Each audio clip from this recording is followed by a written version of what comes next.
Bonjour, c'est Cryptolyse. Aujourd'hui, on va parler de EGLD, la crypto-monnaie de la blockchain Elrond. Donc Elrond, c'est une blockchain de niveau 1 qui a pour vocation d'être, donc c'est affiché directement sur leur site, Internet qui scale. Donc un Internet des blockchains qui se scale.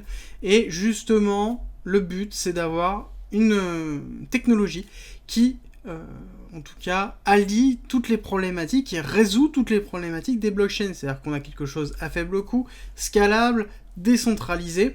Alors bon, la notion de décentralisation d'Elrond, je suis d'accord avec vous, ça reste très vague, mais néanmoins on a quelque chose qui a une volonté d'aller beaucoup plus loin et une ergonomie, en tout cas de conception, qui permet justement la scalabilité. À côté, Elrond, c'est aussi un projet qui a énormément de marketing et qui a énormément de fonds et d'incentives qui est poussé. Pourquoi ? Parce qu'en l'occurrence, ils veulent vraiment créer un écosystème dans Elrond et c'est pour ça qu'il y a beaucoup d'incentives. Beaucoup d'incentives qui viennent aussi sur leur façon de commercialiser. C'est-à-dire qu'ils ont toute une branche qui est spécialisée dans la création de solutions personnalisées pour les business dans l'utilisation d'Elrond. À côté, ils ont des énormes returns pour du stacking.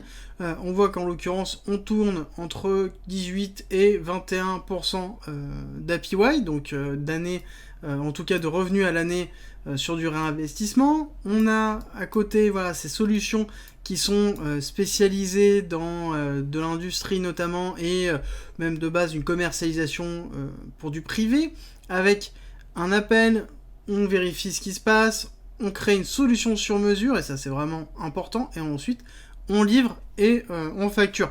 Donc ça veut dire qu'ils se positionnent comme étant experts de la blockchain pour créer des solutions sur mesure autour de Elrond. Et donc ils créent eux-mêmes des environnements qui va forcément à un moment donné se lier avec en tout cas Elrond et densifier l'écosystème de la blockchain de niveau 1. À côté, nous avons donc du sharding, donc pour le scaling, ce qui est normal, la notion de meta-chain, donc on retrouve quand même sur pas mal, qui est un spécial shard qui permet pas mal de choses et qui est un peu la spécificité d'Elrond à l'heure actuelle. Et ils ont forcément toute une notion de node. Alors, en l'occurrence, ils disent que les nodes sont un computer ou un smartphone ou un serveur qui run justement Elrond. Bon, je suis pas forcément sûr que les nodes sur des smartphones fonctionnent très bien, mais néanmoins, on a quand même du noding qui est noté comme étant vraiment une de leurs spécialités dans leur fonctionnement. Au niveau de la roadmap, on a quelque chose qui est assez conséquent. On a quand même au niveau des Q1 2022, alors on n'a pas le Q3, mais on a la dernière partie du stacking, on est bientôt à la fin du Q1, on a la gouvernance qui arrive et on va voir plein de choses globalement qui vont arriver en 2022. Ce qui est important de retenir, c'est que toute l'année 2021, c'était la construction, le lancement marketing d'Elrond, et donc 2022, ça va être, 2021, c'est tout le lancement et la campagne marketing aussi d'Elrond, et 2022, ça va être vraiment l'instauration d'un écosystème, donc je pense qu'on va avoir pas mal d'incentives à la création d'applications et tout simplement de développement de l'univers et de l'écosystème d'Elrond. Je pense aussi qu'on va avoir pas mal d'outils de bridging, qui vont permettre de pouvoir faire des bridges avec les différentes blockchains et de notions d'interopérabilité. Je pense que ça va être 2022-2023 pour Elrond, donc il va falloir surveiller ça. Petite actualité du moment, nous avons le meta-branding qui a été lancé, donc qui est une grosse opération de com avec 100 millions qui ont été stackés, ce qui explique aussi ce qui se passe au niveau technique, qu'on va regarder tout de suite. Rejoins-nous sur Discord, tu y retrouveras notamment ma stratégie d'investissement qui est disponible gratuitement. Je montre comment je construis mon bag, le fonctionnement de mes optimisations, quand acheter, quand vendre, tout pour éviter justement les principaux pièges. Si tu aimes mon contenu, like, partage et abonne-toi, ça m'aide énormément. Alors, partie technique, on attaque par un petit rappel de là où on en est. Nous sommes sur un schéma d'Elliott, donc une schématique elliotiste très claire, avec grande vague 1 et vague 2 sur lequel nous sommes en train de travailler. Cette vague 2, nous avons touché le niveau de retracement 786 sur cette impulsion baissière, et je pense que nous allons pénétrer un petit peu plus cette zone-là, et on va voir un petit peu. Donc vague 1, vague 2, et on va attendre du coup une grande impulsive 3, qui va faire après 4 et 5. Donc on a quand même quelque chose qui est cohérent par rapport à tout ce qu'on peut voir sur les autres blockchains à l'heure actuelle et les autres altcoins, enfin sur beaucoup en tout cas, où on a une vague 1 suivi d'une grande vague 2, donc quelque chose qui nous amène sur une vague 3 assez bullish, donc qui pourrait être cohérent avec un avènement des blockchains et de la crypto-monnaie sur les années à venir, avec quelque chose qui va être assez impulsif, qui va se faire. Donc là, en l'occurrence, on est dans une zone de retracement assez fort. À côté, nous avons une réaccumulation qui s'est mise en place avec un BC, AR, ST, SO, UT, UTAN, donc une réaccumulation de week-off parce que le ST a pris la liquidité du BC. En l'occurrence, on voit qu'on a terminé cette tout simplement réaccumulation. Si c'était une distribution, par exemple, on devrait aller prendre le saut. Là, en l'occurrence, ce n'est pas obligé.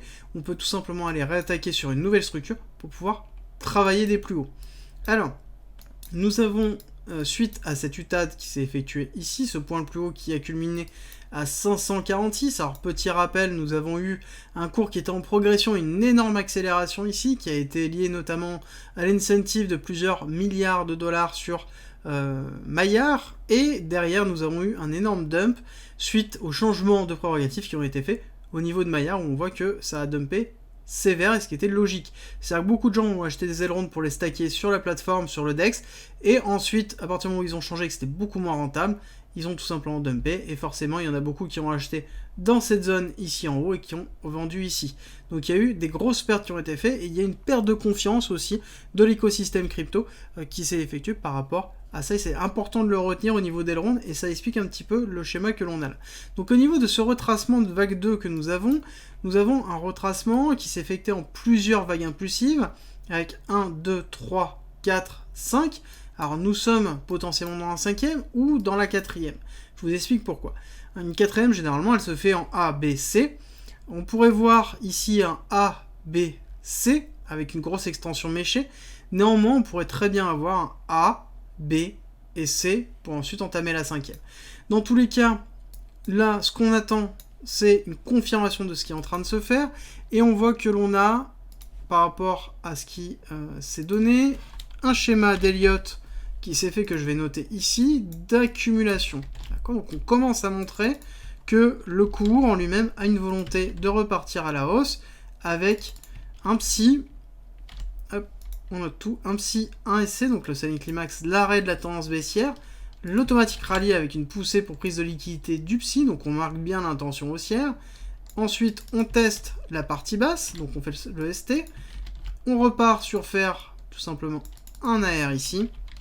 Et ce qu'on va attendre pour pouvoir valider tout simplement ce SC, donc l'AR peut être un petit peu plus haut. On va regarder d'ailleurs un petit peu où est-ce qu'on pourrait aller. Non, je prends la mèche exprès, même si c'est très agressif. On pourrait donc aller dans les 200 pour remonter au niveau de l'air. On pourrait potentiellement aller chercher, si jamais on est en A, B, C avec un C, on pourrait aller chercher les 220. Allez, on va en dire les 220.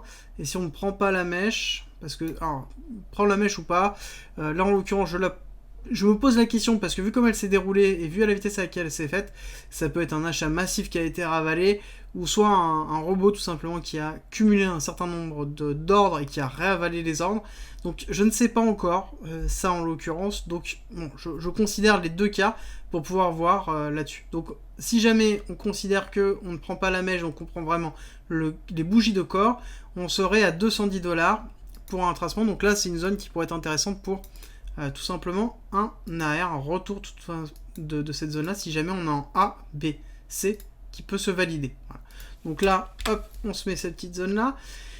Et ensuite, on va continuer tout simplement à aller prendre la liquidité du SC en faisant le STB. Donc le STB, prise de liquidité pour un potentiel départ, prise de liquidité derrière ici du SC. Donc on va descendre en dessous des niveaux des 111$. Et ce qu'on peut attendre aussi, c'est une deuxième phase, qu'on appelle le spring, donc une deuxième descente qui peut se faire. D'accord ? Donc, à savoir que quand on descend ici dans la C, on va descendre en 5 étapes, en vague 1, vague 2, vague 3, vague 4, vague 5. Donc, on peut avoir très bien le STB, on remonte, spring, pour la vague 5 qui s'effectue. Donc, on pourra avoir ça. Donc, bon, pour l'instant, on est encore en stand-by à déterminer si on a bien fait le A, B, C ici, ou si on est en A, B, et qu'on attend le C pour se faire.